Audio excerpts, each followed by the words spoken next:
bagaimana kabarnya? Masih semangat untuk belajar ya? Nah, pada minggu ini anak-anak akan belajar masih di tema samu, yaitu tentang hidup rukun. Jika di minggu pertama anak-anak sudah belajar tentang hidup rukun di rumah, kemudian di minggu kedua lalu sudah belajar tentang hidup rukun dengan teman bermain. Nah, pada minggu ini anak-anak akan belajar tentang hidup rukun di sekolah. Kok materinya tentang hidup rukun di sekolah ya? Padahal kan sekarang keadaan sedang pandemi. Tidak apa-apa, kita tetap belajar tentang hidup rukun di sekolah. Kita ambil ilmunya, nanti bisa kita terapkan lagi di sekolah ketika anak-anak sudah mulai masuk sekolah kembali. Oke? Nah, selanjutnya akan kita mulai belajarnya ya. Nanti kita akan belajar tentang bagaimana penerapan sila-sila Pancasila ketika hidup rukun di sekolah. Kemudian kita juga akan belajar tentang kalimat perintah. Selanjutnya kita akan belajar juga penjumlahan dan pengurangan. Nanti bisa dengan cara susun pendek ataupun susun panjang. Selanjutnya kita juga akan belajar tentang karya imajinatif dua dimensi. Sudah siap? Sudah? Oke, kita mulai belajarnya. Nah, yang pertama kita akan belajar tentang penerapan sila-sila Pancasila. Penerapan sila ke-1 Pancasila di sekolah, Bu Rosi akan sebutkan contoh-contohnya ya. Yang pertama adalah berdoa sebelum dan sesudah belajar. Setiap hari ketika anak-anak di sekolah, masih ingat kan ya? Sebelum memulai belajar dan sesudah belajar, anak-anak selalu berdoa. Nah, ini merupakan penerapan sila ke-1 Pancasila yang bunyinya apa? Ketuhanan yang Maha Esa. Lambangnya apa? Iya, bintang Mas. Kemudian contoh yang kedua adalah menghormati teman beda agama. Meskipun kita sekolahnya di sekolah Islam dan semua teman kita agamanya sama, namun suatu ketika misalkan kita diutus oleh sekolah untuk mengikuti lomba di sekolah lain dan ternyata di sekolah tersebut ada teman yang berbeda agama, nah kita tetap harus saling menghormati. Contoh yang ketiga adalah mempersilahkan teman beribadah. Ini masih mirip dengan contoh kedua tadi ya. Kalau tadi misalkan bertemu dengan teman dari sekolah lain, ternyata beda agama, mereka agamanya Kristen, mau beribadah dengan bernyanyi, kita persilahkan. Kemudian contoh yang keempat adalah bermain tanpa membedakan agama. Jadi ini namanya adalah toleransi ya. Dengan teman yang beda agama, meskipun kita sama-sama sekolah SD, tapi kita harus bersikap toleransi, saling menghormati. Contoh yang terakhir adalah sholat berjamaah di masjid. Nah, ini pengamalan sila pertama Pancasila yang sering kita temui ketika di sekolah. Anak-anak selalu sholat berjamaah kan ketika sholat zuhur. Nah, demikian tadi penerapan sila ke-1. Selanjutnya kita akan belajar penerapan sila kedua Pancasila di sekolah. Sila kedua bunyinya apa ya? Iya, kemanusiaan yang adil dan beradab. Simbolnya apa? Rantai emas. Nah, contoh penerapannya yang pertama adalah berbicara dengan santun baik kepada guru ataupun kepada teman. Jadi ketika anak-anak berbicara dengan bapak ibu guru harus dengan bahasa yang santun, tidak boleh dengan bahasa yang kasar. Begitupun dengan teman-teman, meskipun anak-anak usianya sama, tapi anak-anak harus tetap saling menghormati dengan berbicara yang santun. Kemudian contoh yang kedua adalah menolong teman. Ini maksudnya jika ada teman yang kesusahan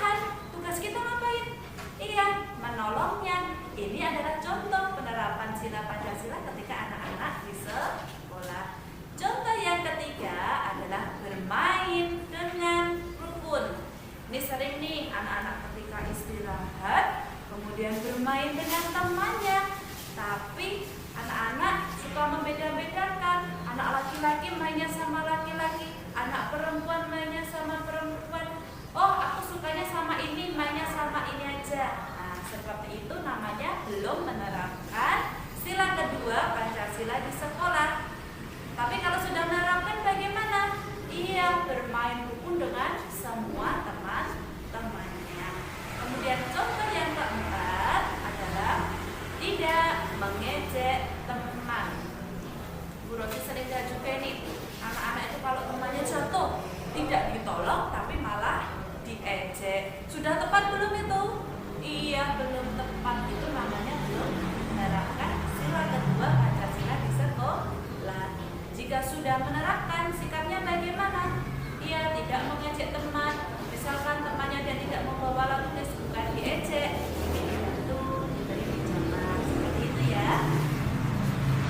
Selanjutnya kita akan belajar penerapan sila ketiga Pancasila di sekolah. Bunyinya apa ya sila ketiga? Iya, Persatuan Indonesia. Lambangnya apa itu? Iya, pohon beringin. Pohonnya besar ya. Nah, penerapan yang pertama yaitu melerai teman ketika bertengkar. Misalkan ada si A dan si B, mereka tahu-tahu berantem. Nah, tugas anak-anak apa dalam rangka menerapkan sila ketiga ini? Ia melerainya. Kemudian contoh yang kedua yaitu piket kelas.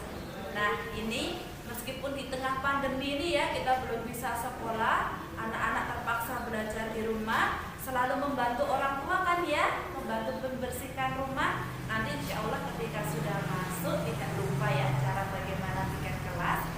Nah, itu piket kelas itu dilaksanakan secara bersama-sama. Ada timnya kan, hari Senin siapa saja yang piket, hari Selasa siapa saja. Nah, itu nanti dilaksanakan bersama-sama. Contoh yang ketiga yaitu menjaga nama baik sekolah, menjaga alma mater sekolah. Dimanapun anak-anak berada, anak-anak selalu membawa nama baik sekolah. Apa sekolah kita? Iya, SD Muhammadiyah 3 tercinta. Saya yakin anak-anak adalah anak-anak yang hebat, anak-anak yang amanah. Jadi dimanapun selalu membawa nama baik sekolah. Kemudian contoh selanjutnya yaitu adalah mengikuti upacara bendera. Sudah rindu upacara kan? Iya, pasti ya, sudah lama sekali kita tidak mengikuti upacara bendera. Biasanya setiap hari Senin kita mengikuti apa? Upacara bendera. Nah, itu adalah salah satu contoh penerapan sila ketiga Pancasila sebagai apa? Sebagai rasa cinta kita terhadap negara kita. Sedangkan contoh yang terakhir yaitu menggunakan produk dalam negeri. Kita menggunakan buku, menggunakan alat tulis, menggunakan perlengkapan sekolah, menggunakan produk-produk dalam negeri. Kemudian yang berikutnya kita akan belajar penerapan sila keempat di sekolah. Apa bunyinya sila keempat? Kerakyatan yang dipimpin oleh hikmat kebijaksanaan dalam permusyawaratan perwakilan. Lambangnya apa simbolnya? Iya, simbolnya adalah kepala banteng. Nah, contoh penerapannya yang pertama yaitu 1. Tidak memaksakan kehendak. Jadi ketika misalkan contohnya lagi diskusi bersama dengan teman-teman, anak-anak punya keinginan sesuatu. Nah, itu tidak boleh dipaksakan. Kita harus menghormati dan menghargai teman yang lainnya. Contoh yang kedua yaitu dalam pemilihan ketua kelas. Nah, biasanya dalam memilih ketua kelas itu kan dimusyawarahkan dengan teman-teman satu kelas dipandu Bapak Ibu guru kan. Nah, itu adalah salah satu contohnya. Kemudian yang berikutnya yaitu menghormati pendapat orang lain. Contohnya ini tadi ketika pemilihan ketua kelas, ada si A berpendapat, ketua kelasnya si B saja. Kemudian si B berpendapat, tidak si C saja. Nah, itu pendapat-pendapat itu harus kita hormati. Kemudian contoh penerapan sila keempat yang terakhir yaitu sering kan ya ketika di sekolah anak-anak ditugaskan untuk belajar bersama. Misalkan 4 anak bergabung dalam satu meja berdiskusi.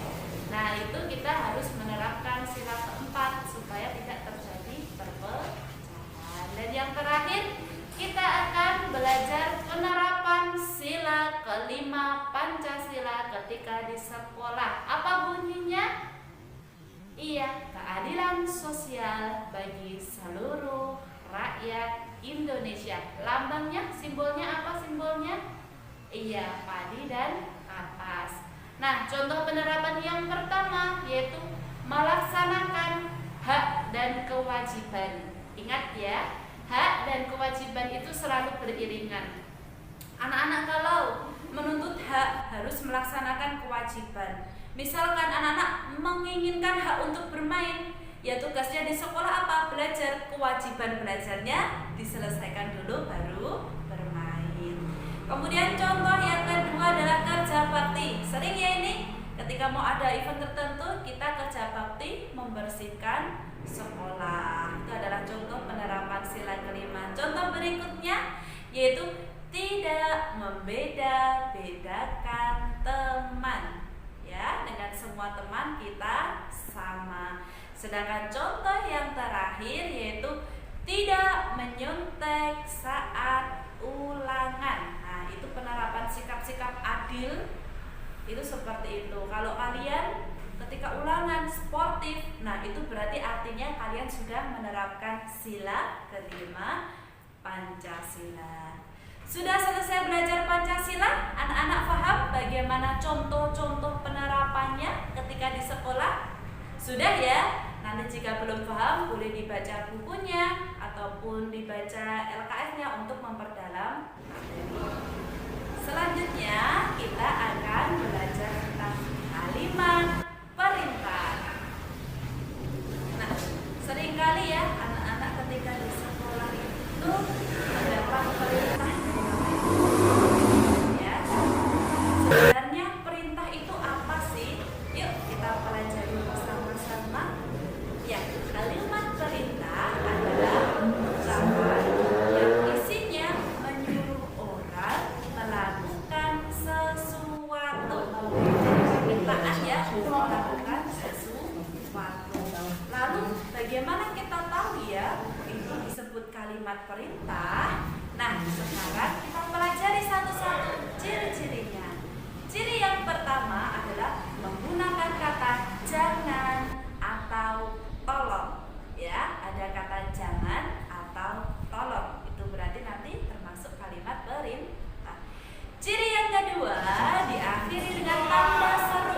Tanda seru itu apa? Ini loh, ada tanda lurus, bawahnya ada titiknya. Tanda pentong kalau biasanya anak-anak sering bilangnya.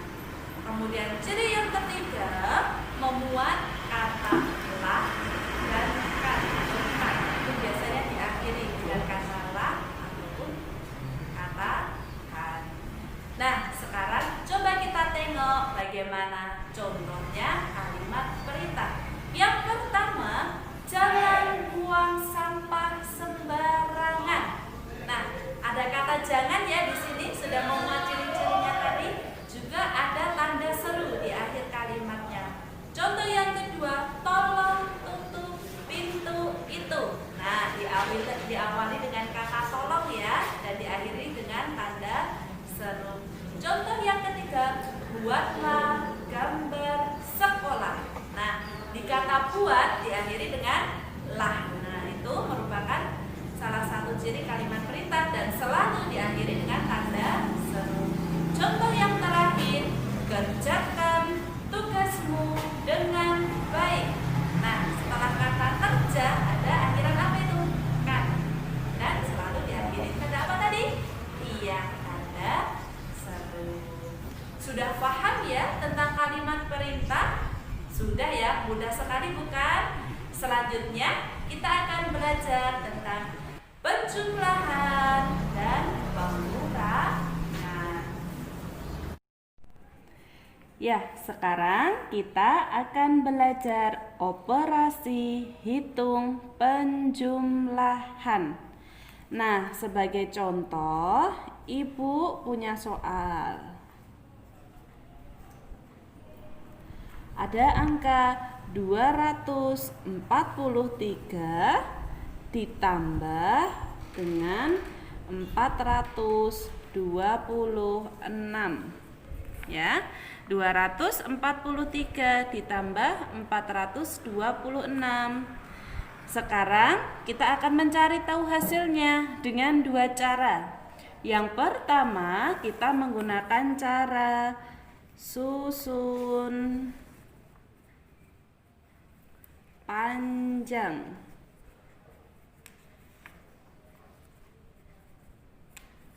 Caranya bagaimana ya? Kita tulis dulu 243 dan 426. Jangan lupa diberi tanda sama dengan. Selanjutnya kita uraikan dulu ini menjadi angka ratusan, puluhan, dan satuan. 243 jika diuraikan menjadi berapa? Iya, 200 ditambah 40 ditambah 3. Sedangkan yang 426 menjadi 400 ditambah 20 ditambah 6. Kita jumlahkan. Nah, sekarang kita hitung ya. 3 ditambah 6 berapa? Ya, 9. 40 ditambah 20 berapa? 60. Sedangkan 200 ditambah 400 berapa? 600. Jangan lupa diberi tandanya ya. Kemudian 600 ditambah 60 ditambah 9 sehingga hasilnya 669. Sekarang kita kerjakan soal tadi dengan cara susun pendek. Nah, kita tulis lagi soalnya 243. Nah, ini karena susun pendek kita tulisnya atas dan bawah ya, 426. Kita beri tanda penjumlahan. Sekarang kita hitung. 3 ditambah 6 berapa? 9.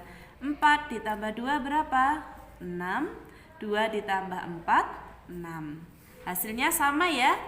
Baik itu dengan cara susun pendek ataupun susun panjang, ternyata 243 ditambah 426 hasilnya adalah 669. Selanjutnya, kita akan belajar penjumlahan dengan teknik menyimpan. Sebagai contoh, Ibu punya angka 429 ditambah 547 ya.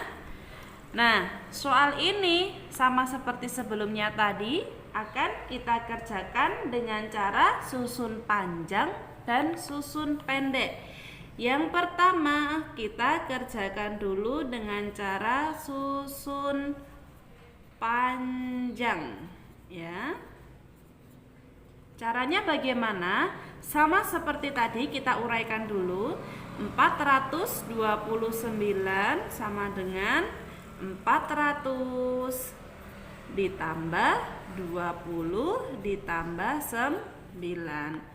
547 sama dengan 500 ditambah 40 ditambah 7. Nah, kita jumlahkan ya. 9 tambah 7 berapa? Iya, 16. Kemudian 20 ditambah 40 berapa? 60. Kemudian 400 ditambah 500? Iya, 900. Nah, dari sini anak-anak coba dilihat ada ratusan, puluhan, dan puluhan. Nah, karena puluhannya ada 2, nanti yang 16 ini kita uraikan. Caranya 900 tetap ditambah 60. Lah, 16 itu sama dengan 10 ditambah 6. Dari sini anak-anak juga tahu lagi ternyata puluhannya ada 2. Nah, yang 2 ini nanti kita jumlahkan. Jadi 900 ditambah 60 tambah 10 berapa? 70 ditambah 6. Sehingga kita peroleh hasilnya adalah 976. Selanjutnya kita selesaikan soal tadi dengan cara susun pendek, ya. Kita tulis lagi 429 ditambah 547. Nah, kita jumlahkan ya. 9 ditambah 7 berapa? 16. Cara menulisnya adalah 16 itu satunya kita tulis di atasnya puluhan, 6-nya kita tulis di sini. Nah, tetap 16 ya. Kemudian kita jumlahkan yang puluhan. 1 ditambah 2 berapa? 3 ditambah 4 berapa? 7. Kemudian 4 ditambah 5 9. Sehingga 429 ditambah 547 hasilnya adalah 976. Selanjutnya kita akan belajar operasi hitung pengurangan. Sama seperti operasi hitung penjumlahan tadi, nanti kita akan belajar menyelesaikan dengan cara susun panjang dan susun pendek. Contoh, Ibu punya soal 459 dikurangi dengan 246. Nah, hasilnya berapa ya? Sekarang coba kita selesaikan dengan cara susun panjang, ya. Seperti tadi 459 kita uraikan dulu menjadi 400 ditambah 50 ditambah 9. 246 kita uraikan menjadi 200 ditambah 40 ditambah 6. Nah, hati-hati ya, ini adalah operasi pengurangan, tandanya kurang. Seperti tadi, sama kita kalau menghitung dimulai dari satuan terlebih dahulu. 9 kurangi 6 berapa? Ya, 3. Kemudian 50 dikurangi 40 berapa? 10. 400 kurangi 200 berapa? 200. Kita jumlahkan ya, 200 tambah 10 tambah 3 hasilnya adalah 213. Selanjutnya kita selesaikan soal tadi dengan cara susun pendek ya. 459 dikurangi dengan 246. Nah, 9 kurangi 6 berapa? Ya, 3. 5 kurangi 4 1. 4 kurangi 2 2. Hasilnya sama ya, antara susun panjang dan susun pendek.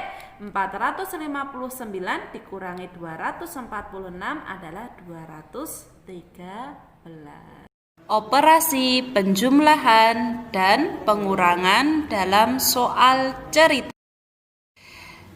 Operasi penjumlahan dalam soal cerita biasanya akan ditandai dengan kata membeli lagi, mengambil lagi, bertambah, ataupun mendapatkan. Namun, tidak selalu menggunakan kata-kata ini. Ini sebagai contoh saja. Intinya, jika di dalam soal itu ada jumlah yang bertambah, itu nanti artinya soal itu merupakan penjumlahan. Nah, sebagai contoh, Bu Amini menyiapkan 164 buku paket tematik. Kemudian mengambil lagi di koperasi 231 buku paket tematik. Pertanyaannya, berapa jumlah semua buku paket tematik Bu Amini sekarang?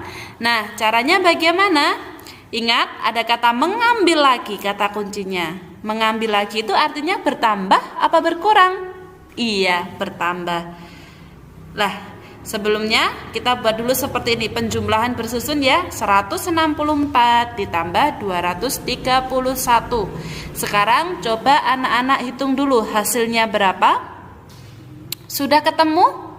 Sama tidak dengan hasilnya Bu Guru? Iya, 395. Jadi jumlah semua buku paket Bu Amini sekarang adalah 395 buku. Itu tadi mengenai operasi penjumlahan dalam soal cerita. Selanjutnya, operasi pengurangan dalam soal cerita biasanya ditandai dengan kata diberikan kepada. Nah, kalau diberikan berkurang ya. Kemudian berkurang, pecah, rusak, ataupun hilang. Sebagai contoh, Bu Nurul mendapatkan pengumpulan tugas dari siswa sebanyak 346 buku. Sebanyak 223 buku sudah diberikan lagi ke siswa. Nah, perhatikan ya, ada kata diberikan lagi. Kalau diberikan lagi itu artinya berkurang apa bertambah? Iya, berkurang. Pertanyaannya, berapa jumlah buku yang masih dibawa oleh Bu Nurul sekarang? Seperti tadi caranya sama, anak-anak gunakan dulu pengurangan secara bersusun. Sudah, coba dihitung hasilnya. 6 kurangi 3 berapa? 4 kurangi 2 dan 3 kurangi 2. Iya, hasilnya 123. Jadi jumlah buku yang masih dibawa oleh Bu Nurul sekarang adalah 123.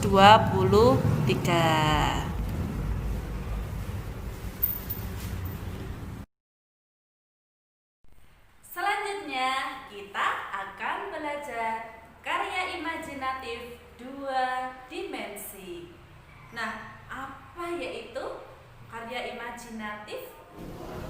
Nah, ternyata menggambar imajinatif itu adalah menggambar dengan cara membayangkan atau menghayal. Jadi, ketika menggambar, yang anak-anak kerjakan, yang anak-anak gambar itu adalah buah dari khayalannya anak-anak atau buah dari bayangan yang ada di pikirannya anak-anak. Jadi, sesuai dengan khayalan masing-masing anak. Bisa jadi satu anak dengan yang lainnya punya daya imajinatif yang berbeda.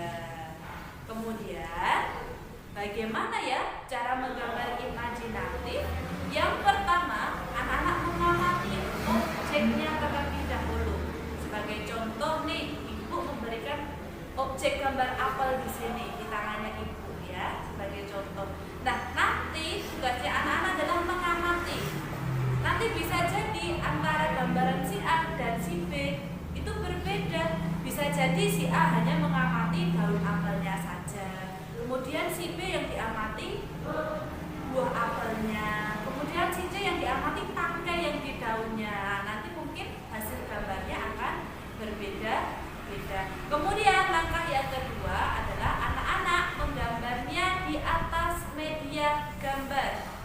Media gambar ini bisa anak-anak menggunakan kertas ataupun menggunakan kain, menggunakan daun ataupun menggunakan papan. Nah, setelah anak-anak menggambar, yang langkah yang terakhir yaitu anak-anak mewarnai gambarnya. Mewarnainya boleh menggunakan pensil warna, menggunakan krayon, menggunakan cat air maupun. Nah, selanjutnya ibu punya ini sketsa. Nah, sketsa ini merupakan bagian dari langkah anak menggambar imajinatif tadi. Digambar di langkah yang kedua tadi, anak-anak kan menggambar di atas media gambar kan. Nah, kalau menggambar imajinatif itu dengan cara membuat sketsa terlebih dahulu. Apa itu sketsa? Sketsa adalah rancangan gambar dengan menggabungkan berbagai garis. Jadi sketsa itu nanti rancangan biasanya hanya menggunakan pensil saja ya. Dan rancangannya itu gabungan dari berbagai garis. Nah, mungkin anak-anak masih bingung berbagai garis itu seperti apa ya? Selanjutnya akan kita lihat contoh-contoh garis. Yang pertama ini adalah contoh garis lurus. Mudah ya, hanya menarik garis lurus saja. Contoh yang kedua adalah garis lengkung dari kanan ke bawah. Kemudian yang ketiga adalah garis zigzag. Ini lurus tapi pakai belok. Tapi aku semua ya, tidak seperti yang lengkung tadi. Yang keempat adalah garis gelombang. Nah, bergelombang-gelombang seperti itu. Contoh yang terakhir adalah garis spiral. Nah, kalau menggambar imajinatif, membuat sketsa tadi, anak-anak bisa menggabungkan berbagai jenis garis ini tadi menjadi sebuah sketsa. Selanjutnya, yang terakhir tadi anak-anak mewarnai kan? Nah, mewarnai bisa menggunakan spidol warna, krayon, ataupun pensil warna. Untuk lebih lanjutnya seperti apa, nanti anak-anak bisa dilihat dalam buku paketnya. Ada contoh gambar sketsa ataupun nanti penugasan di LKS untuk anak-anak membuat gambar sketsa. Nah, kemudian sedikit ibu tambahkan jenis-jenis warna. Ternyata warna itu ada 2 jenis. Yang pertama ada warna dasar atau disebut juga warna primer atau disebut juga warna utama. Sedangkan jenis yang kedua yaitu warna kedua. Ya, yang pertama tadi warna dasar atau primer atau utama, dan warna kedua. Nah, warna dasar itu ada 3. Apa saja? Merah, kuning, biru. Sedangkan selebihnya itu campuran dari 3 warna dasar itu akan membentuk warna kedua. Jadi warna selain merah, kuning, dan biru itu nanti masuknya di warna kedua. Sebagai contoh di sini ibu tuliskan yaitu warna jingga dan warna ungu. Nah, demikian tadi pelajaran kita minggu ini tentang hidup rukun di sekolah. Pesannya ibu, meskipun anak-anak sekolahnya sedang di rumah, anak-anak sedang belajar dari rumah, anak-anak harus tetap hidup rukun dengan siapa saja. Dan terakhir, pesan ibu, anak-anak tetap harus selalu menerapkan perilaku hidup bersih dan sehat, serta selalu menjaga kesehatan dan selalu tetap tinggal di rumah. Wassalamualaikum warahmatullahi wabarakatuh.